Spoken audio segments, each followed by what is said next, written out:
Hello, welcome to my channel. আমি রিম্পা। আমি আজকে তোমাদের একটা রেসিপি শেয়ার করতে এসেছি।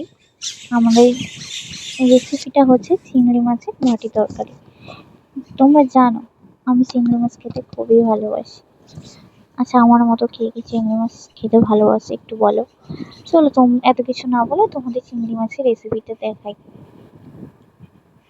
চিংড়ি মাছের বাটি তরকারি করার জন্য লাগছে আমার চিংড়ি মাছ, এই যে আদা রসুন পেস্ট করা বাটা আর পেঁয়াজ।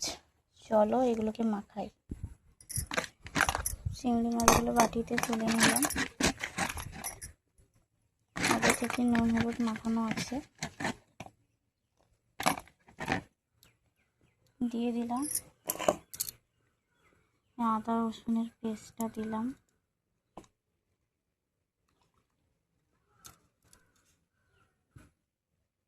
এরপরে লাগছে আমাদের হলুদ, লঙ্কার গুঁড়ো, তারপরে একটু সর্ষের তেল দিয়ে ভালো করে মাখতে হবে।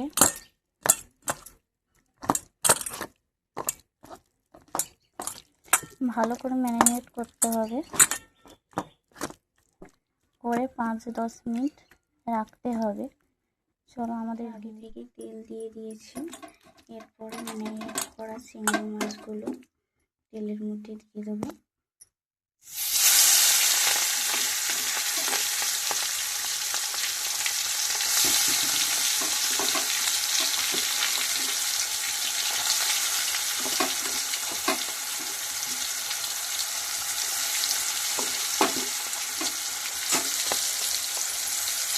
চিংড়ি মাছগুলো দিয়ে দেওয়ার পরে বেশি নাড়াচাড়া করা যাবে না, অল্প নাড়াচাড়া করে ঢাকা দিয়ে দিতে হবে। বাটি তরকারি রেডি। চলো নামিয়ে ফেলি।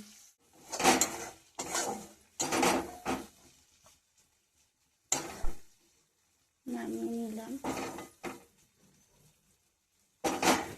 আমার রান্না অলমোস্ট শেষ। আমার এই রেসিপিটা তোমাদের কেমন লাগলো অবশ্যই কমেন্ট করে জানিও, আর সাবস্ক্রাইব করে পাশে থেকো। Tata, bye bye.